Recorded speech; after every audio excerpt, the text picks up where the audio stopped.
Hello everyone and welcome to Knit Grit. My name is Cody and in today's video I'm going to be showing you the pattern on how to make these super adorable little corgis. I wanted to show it with a bunch of different colors so you can see how it all looks with this pattern. I think this is one of the cutest things I've ever made, quite honestly. This is not going to be a step-by-step tutorial. I'm editing on my phone, so I have a hard time with having these videos be too long, but I wanted to basically explain how each of the little funky parts of this pattern work and also show you the pattern itself. There will be a printable PDF for this and it'll be free for the first week, so if you're subscribed, congrats, you're getting it for free pretty much if you click on this video. Otherwise you can screenshot it and you can just have it here. I'm gonna have some timestamps right down there for when the little pattern slide that I have will come up, and I'll have a timestamp for that. But basically I wanted to explain this pattern and what you will need for it. So for this, we're gonna already have, I'm gonna move these guys out of the way, we're gonna already pretty much have the base body done for this because I've done this pattern before. It is my base flat cat style body and I really like how this looks. Essentially, we take my basic ball and then we attach it to our basic little body here. I accidentally made this one's arms just a row too long, but I went with it and I just put the head to try to hide it. And I also ended up having, I hot glue my heads on because I'm lazy and I don't like how it looks when I sew them. So I'm gonna hope that the collar that I'm going to be showing you how I make will also hide that hot glue seam because I'm just a hot mess this week. So basically you're going to want to already have this done. I have a link for how to do this basic body down below. I'm also going to flash a little pattern for the base body and for the head right here.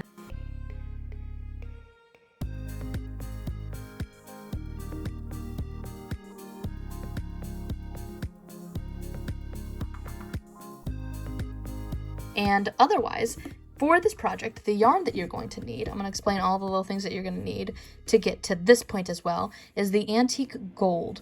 I love this cotton is the name of this brand, and honestly, I love this cotton. It is absolutely incredible for making amigurumi. It is so nice, and it's really pretty, and this Antique Gold. For the other one, I use just the plain black, and whatever you want for your corgi's little collar if you're gonna make one. For this one, I'm going to make it in the normal little yellow tag here, and instead of red collar we're gonna do a nice pink one because they're gonna be buddies and they're gonna be brother and sister, and I think it's super adorable. So you're also going to need some fluff, and as far as yarn is concerned, you're also going to need some of this Lush Loft in white. It is yarn bee.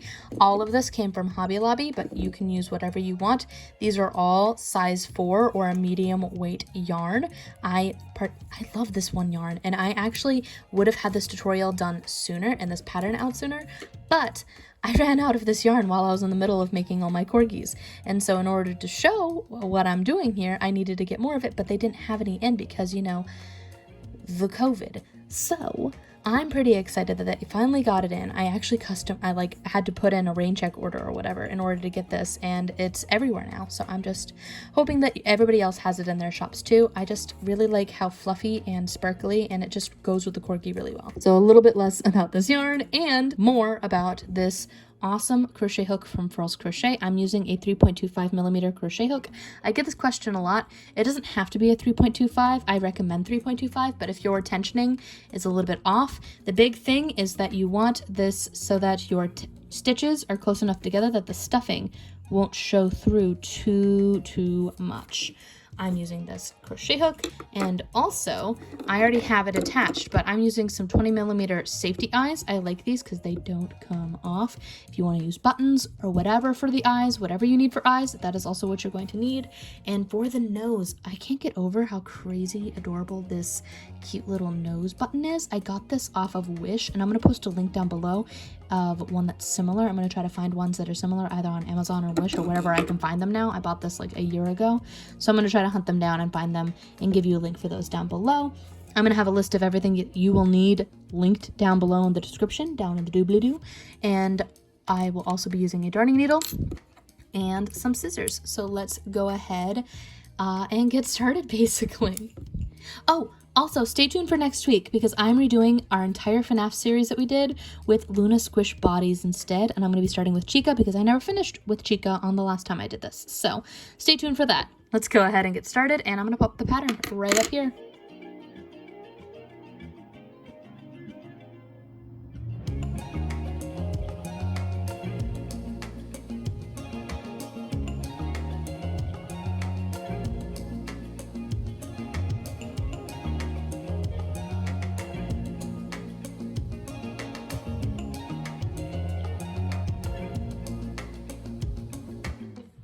All right, so that was the pattern right there. And what we're going to work on first is the ears. And the ears are pretty simple. You're going to essentially try to make a triangle shape that then tapers down after you've single crocheted for a little while. If you can read the pattern, then you have a general idea of what we're going to be doing, as long as I get, you know, all my stuff untangled. There we go. So I'm going to put him right there, and we're going to grab our crochet hook, our nice 3.25, and we're going to make a magic ring. If you have already done the body and you've done this, then you're very familiar with this, but I'm going to show you my way of making it. So here we're going to put our chain, our little slip stitch right here onto our work, and we're going to chain 2. So 1 and 2. We're going to skip our first chain here, and we're going to go into our second one, and we're going to place 4 single crochet on the inside. It's a little bit different than what we did on the body, but it works, I promise you. So 1, go back inside that same chain, 2, go back inside that same chain, 3, and then 4. All 4 are in there. We're going to pull our tail, pull that a little bit tight, and now that is round 1. And so we're going to not work with our tail. That would be a travesty. And we're going to go and work into our very first single crochet from that round. We're going to go inside once, and we're going to single crochet 1, increase, single crochet 1, increase. Our first round ended with 4 stitches, and at the end of row 2 we're going to end with 6 because we're just increasing 2 times. So single crochet 1, and then this one we're going to increase by putting 2 stitches inside of a single stitch from that round.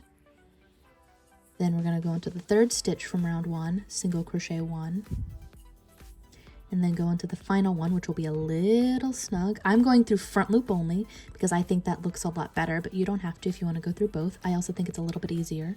And we're going to go inside that final 4th loop, and we're going to put another one in there. Now you'll notice that it likes to try to curl up on itself. You're going to try to correct it by pushing the center outwards, essentially, and putting the outside right. If you're working through the front loop only, these little bumps on the back are not what you want for your front. It makes you look like you've got lines all throughout your stitches, and that is not always the appearance that you want. Some people like that look. I don't personally. I think it looks a lot more bubbly when we have our little X stitch right there. All right.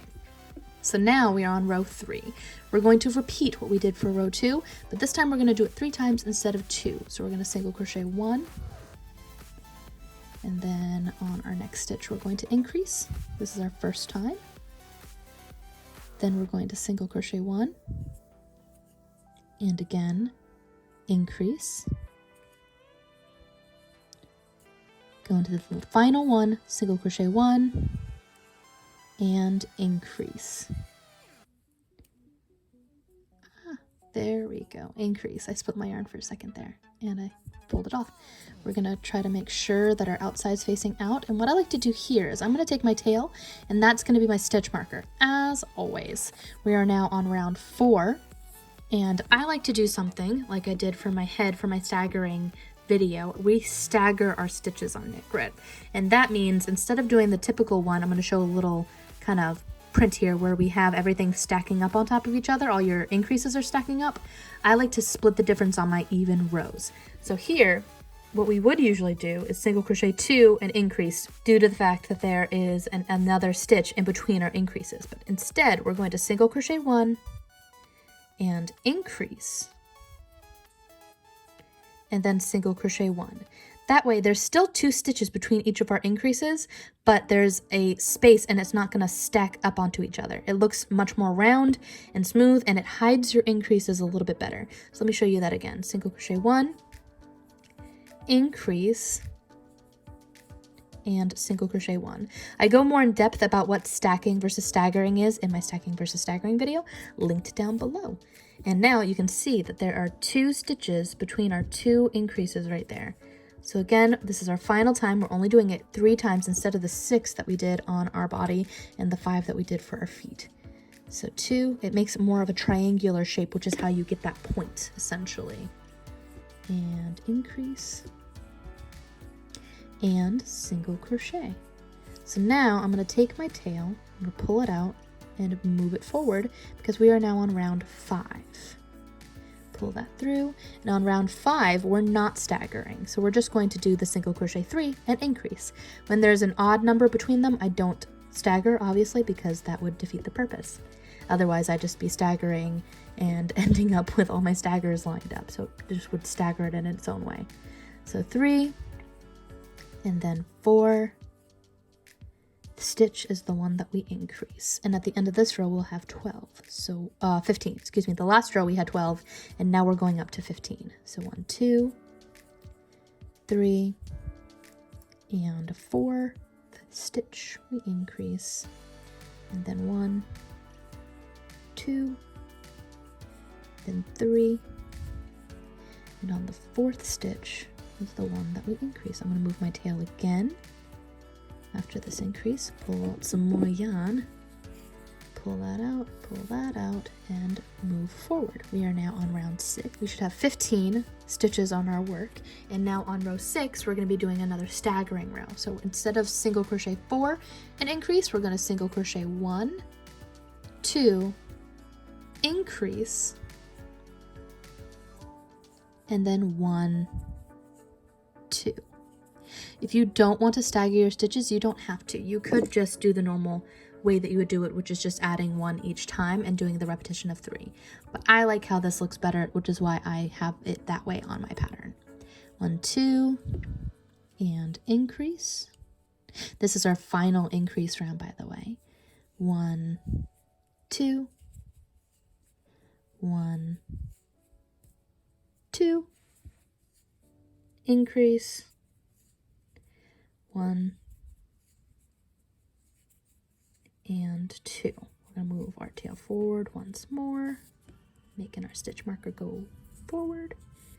And then for round 7, we're just going to single crochet around to try to give it a little bit more length before we taper off on the bottom.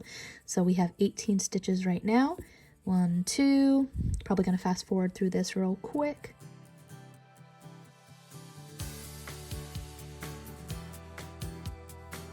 17 and 18. So we just went across those 18 stitches, no increases, no nothing, for 18 stitches. And I'm not going to move my tail. Well, yeah, I'm going to move my tail forward. I always do it. Why wouldn't I this time? I don't know why. Anyway, we are on row 8 now, and what we're going to do is I want to give this a little bit of a tapered edge, not too dramatic, just enough that it like goes in on itself on the bottom. I think it looks cute and I think it's adorable. So what we're going to do is we're actually going to do the inverse of what we did on round 6. And instead of single crochet 2 increase, single crochet 2, we are going to single crochet 2 decrease, single crochet 2. We're going to be going from 18 down to 15. So 1, 2, and what I do to decrease is I take my hook and I go through both of the loops like so. I'll repeat that one more time. Go through the loop, dip down, go through the second loop. That way your hook is going through both loops, and then we're just going to single crochet it like normal. It's a nice invisible way to decrease, and I love how that looks. And then 1 and 2. Again, 1, 2, go through the loop, dip down, grab the other loop, single crochet those two together essentially, and then 1, 2. Let's do that one last time. So single crochet 1, 2, decrease like so, and then single crochet 1 and 2. And here I just go into the first stitch of what would be my 9th row. I'm just going to slip stitch, and I'm going to leave a nice long tail for sewing, so a good 12 inches. I'd rather have too much of a tail than not enough. That's always such a bummer when you're trying to sew things on and you don't have enough to sew it with. Big ol' pain in the butt. And then I'm going to pull that through, call that good, pull out my tail base right there. I'm going to make it so that it's cut just to the length of here. So I'm going to pull that and then cut it. It'll hide on the inside, and then that is the outer part of our ear. Next up, we're going to work on the little inner ear that goes right there with some more of that plush Lush Loft yarn. I love that yarn. Okay, so that was the pattern for the inner ear, but I'm going to show you how I do it. It's really quick, it's really easy, but there is something that I do a little bit different on this one. I do a double increase, which is fun. Basically, you're putting 3 stitches where there should be 1. That's why I'm doing an extra one. I'm also going to be taking my ball that's a little bit small over here. That's why I haven't broken into that yet. All right, so here we're going to take our work and we're going to do our normal slip knot just like always, and we're going to do our ring. How I do it is just doing the chain 2. If you just do the normal method of making a ring, that will work too. 1 and 2. It's hard to see your stitches with this, so you have to be kind of really careful. We're going to skip our second chain and go into our first one like always, and on the inner ears we're going to put 6 single crochet on the center. So 1, 2, 3, 4, 5, and 6, like so. Pull it, but not so tight that you rip your yarn. This one's pretty sturdy though. And what we're going to do is we're going to do a double increase on our very first stitch of round 2. We're going to go turn the corner, go over here, try to find our front stitch. It's pretty easy, not too bad when you're working with this. And instead of just putting 1 single crochet in here or 2 single crochet in here, we're going to put 3 single crochet within the same stitch. So 1, go back inside that same exact loop, 2, same loop, 3. And then for the next one, you're just going to single crochet the 1 in that 1 loop. This is what's causing this little turned corner, essentially. It's also called a corner stitch when you do a double increase like that. So again, we're going to go into this first stitch of a repetition once, go into that same stitch twice, and go in a 3rd time. And then you're going to single crochet 1. It turns the corner and gives you this kind of sharp edge. You can just do a circle if you want, but I like how this looks better. And then single crochet 1 in the last first stitch of our, or in the last stitch of the second repetition. And then we're going to do on our last repetition, we have 2 more stitches remaining. We have 1, 2, same, and then 3. Then we're going to single crochet 1, like that. We have 3 corners. We're then going to go into the first stitch right there and slip stitch off. I like to leave a nice long tail because I use both of these for sewing to hide it. And pull that through. That should be like that. And I can pull this through the center of the ear, hiding that, and then I can pull this down into the center of the ear. So how we're going to do this is we're going to attach them. I've got 2 now, and I'm going to pull these and not tangle them. There we go. We have 2 ears. I tend to attach them like this, and I sew them on. I'll show you how I do that. Let me find my darning needle. There we go. Like so. We figure out where we want it placed. I want them roughly around here. It can also help to have a stitch bobbin. Where's my little stitch bobbins? That'll work. You can take him and kind of stab him through the center, and that will keep him kind of in place where you want it. These can be found in my description box down below, or really any craft store that you're at. So if you want to find them there, you can. So I like to go through my work right through there. And then I will go through the front top down towards my work of my piece there. And then I will go up like so. Go down. Like that, and I'm going to continue doing that until my ears are all attached, and then I'll show you how I add my centers, and we will then go on to the collar. Be right back. Alright, so for the ears, I do a little bit of a complicated thing because I hate sewing. I actually don't like how my stuff looks like when I sew half the time, so that's why I'm doing it this way. You can do it any which way. So I'm using a hot glue gun eventually, but essentially I'm taking my original tail, and I like to figure out where this places and where it is across from it in the ear. So it's right there. So right here, what I'm going to do is I'm going to stab right there, and I'm going to kind of wiggle it into the center of the ear, down to the base, and then down back through the side. I'm not going to cut these yet, but I just want to know where it's going to line up, and then I'm going to pull it so that it is lined up on the ear where I want it. Then I take my other tail and I do something similar. I essentially just put it through the base, like wherever it's going to line up across. Same thing as I snap my yarn. There we go. I'm always a yarn snapper. All right. So we're going to take these out of the way, pull it through. I'm not going to cut these yet because what I'm going to do after that is I'm going to take a hot glue gun, pull this out, put put it right there, stick it on there, and then kind of tug on these so that they are in the head. I'm very lazy when it comes to sewing, and I won't do it if I can help it. So that's what I'm gonna do for the ears. And then we're gonna go work on the collar as soon as those are hot glued on. I just take a little bit of hot glue, put it on the base here, wherever I think it needs to be stuck, stick it on there, let it set, and then that's how I do the ears. Let's go on to the collar as soon as that's done. Okay, so I added the ears completely. They are hot glued on because I find that that is the easiest. I cut my yarn at the very back. If you kind of press on your little pieces here, it'll make it so that the yarn goes back inside of your yarn. We're gonna work on the collar next because I want her to be a little girl corgi. We are going to create a slip knot, and essentially we're just gonna make a little chain to go around her neck. For me, this comes to about 24 chains. Could be different for you depending on your tensioning and all that stuff. So just chain long enough so that your ends touch right there. So for, again, me, that comes to 24. I'm actually gonna leave a longer tail. I like to leave a nice long tail because I'm gonna use that for attaching it essentially. So I'm gonna leave like a good 12 inches. And essentially what we're gonna do is we're gonna chain 1, 2, 3, 4, 5, 6, 7, 8, 10, 11, 12, 13, 14, 15, 16, 17, 18, 19, 20, 1, 2, 3, and 24. So let's double check this real quick. It should be snug, but not so snug.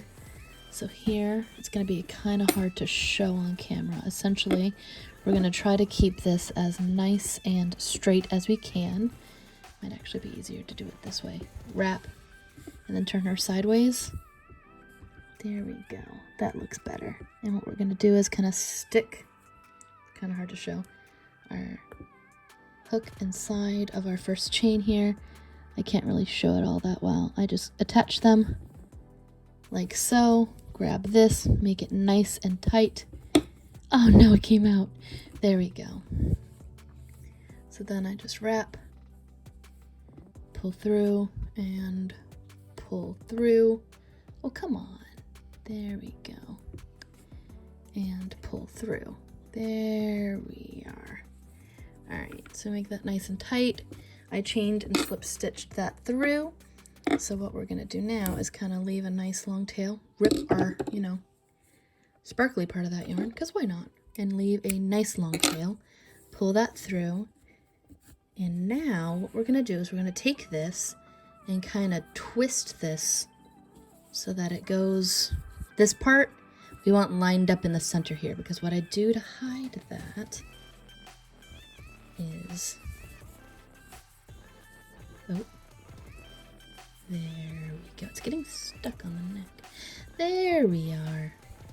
I'm going to take my darning needles.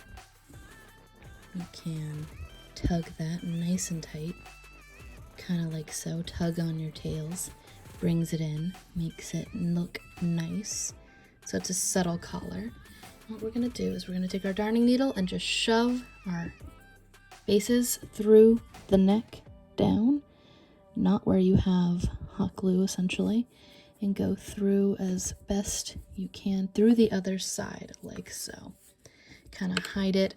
I like to go at 2 separate angles. So say I went out here, I'm gonna then take this and go, oh, not down that way, I guess, going up because the glue is getting in the way. My bad. And then I'm gonna cut that one after tugging it. Actually, I'm not gonna cut that one yet until I get the other one going. Take this one and do the same exact thing. Stabby stab. Going down the side. And then stabby stab up the top. Try to get it as far away from where it started as you can. And so that is the base of our collar. And the other thing that I do is I make little tags for it. I like to tug it and tug on it while I'm cutting it, like so. So I make a little tag for it as well, and what I do for that is I'm going to take this and do the exact same thing just through the center, and I'm going to do the exact same thing with these tails where I put it through the center and kind of just let it attach there. If you were really paranoid about how it might stick, then you can hot glue this on. I'm just going to take this one right here, the top one where I slip stitched off.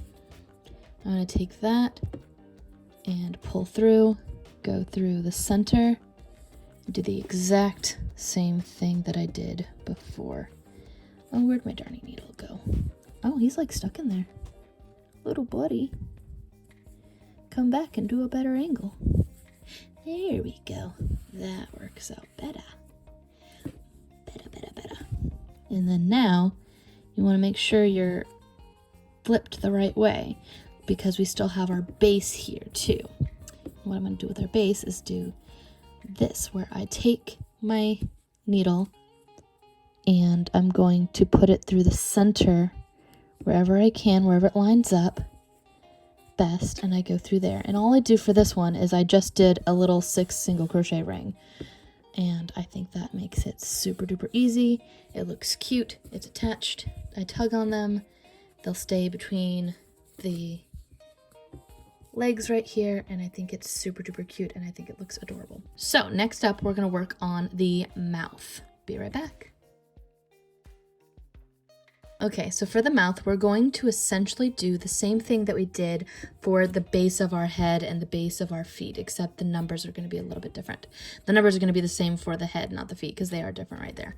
All right, so we make our magic ring, expand out from 6 up to 12, and from 12 up to 18. We should have 18 stitches on our little circle here. This is where my row ended, and so now what we're going to do is essentially what we want is we're going to take this and we're going to go back and forth and back and forth for a good 8 rounds, just making a strip down the center essentially.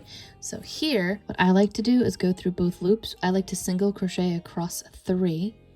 So 1, 2,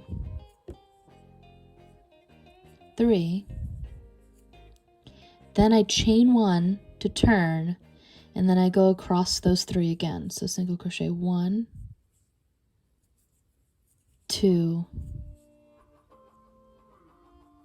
3, chain 1, turn, 1, 2, 3, and we're going to keep doing that until we get it the length that we want, and that's essentially 8 rounds for me. If you would prefer it to go further down the head, you can keep going, but essentially we're just single crocheting across 3, chaining 1, turning the entire time until we get to the length that we want. That one, for all of my corgis, we're done for 8 rounds. I'm going to attach this. I like to just snug the nose through the center of my circle, my original circle, and I think that that looks really nice. I then take it and I hot glue it onto the front of my little corgi dude. What helps me with that, with this specific type, is I'll actually have this little guy shoved in and make kind of a little predisposed hole for it right there. See how it's kind of indented there?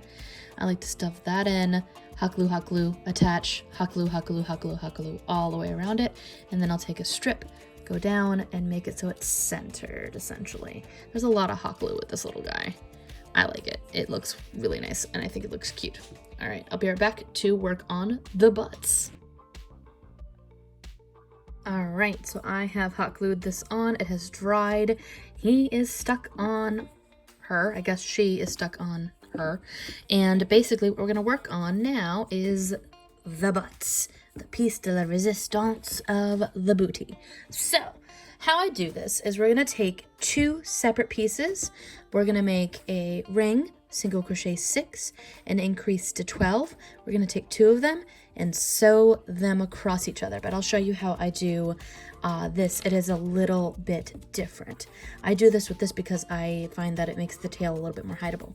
So I'm gonna move these guys out of the way actually, so it's a bit more clear. And now I leave a little bit of a tail, but don't worry. We're gonna pull this, we're gonna make our slip knot and our ring essentially. So 1, 2, go back into the first chain, and then make 6 single crochet. So 1, go back inside, 2, 3, 4, 5, and 6. Pull our tail. And what I like to do that's a little bit different than I do on the other one is we're going to actually work our tail as if it is a piece of our stitches. I do this often when I don't know if you're going to be able to see the opposite side, and it makes it so that when you cut this tail, it's not too short. I know we're not going to see the other side, but if I cut it too short, then we end up with a piece that's long, and it can make the original stitches look a little bit more unpulled, and I don't like how that looks, so that's why I'm doing it this way. Here, I'll show you. So we're gonna go into our first, like our usual, and try to split the difference on that piece. There we go. Pull our tail towards the front, and we're going to put 2 single crochet inside that one. Go back inside, keeping our tail as if it is a piece of our work. This will make it so that this tail is nice and pulled, and you don't have to worry about it. There we go. Go back inside, keeping the tail towards the front, and we're just increasing every single stitch. We're going from 6 up to 12. 1 and 2. There we go. Go back inside. No, don't do that. Go back inside. There we go. 1 and 2.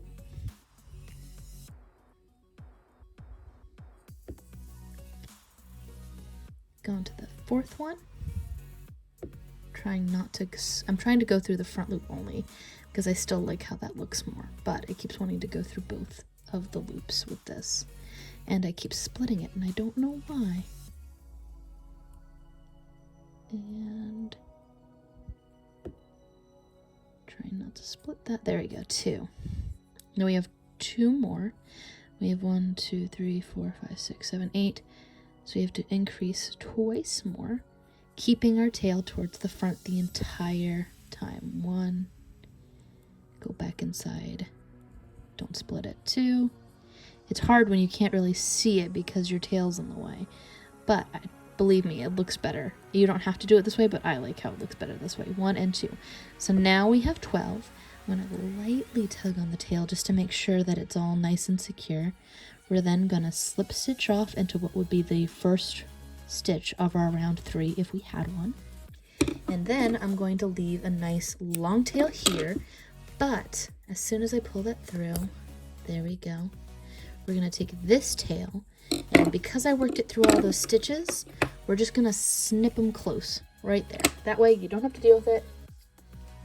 It is out of the way, and now we are done there. So now what we're going to do is we're going to sew up 4 stitches along the side.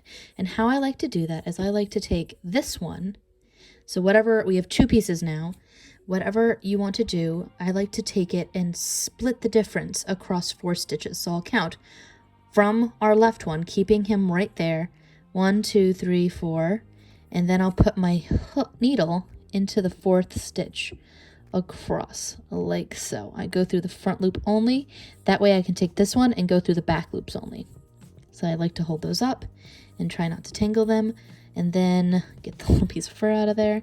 I'm going to go through the other side, and then I'm just going to sew until I get to that tail like so. Going back and forth through the front of the loop towards the center.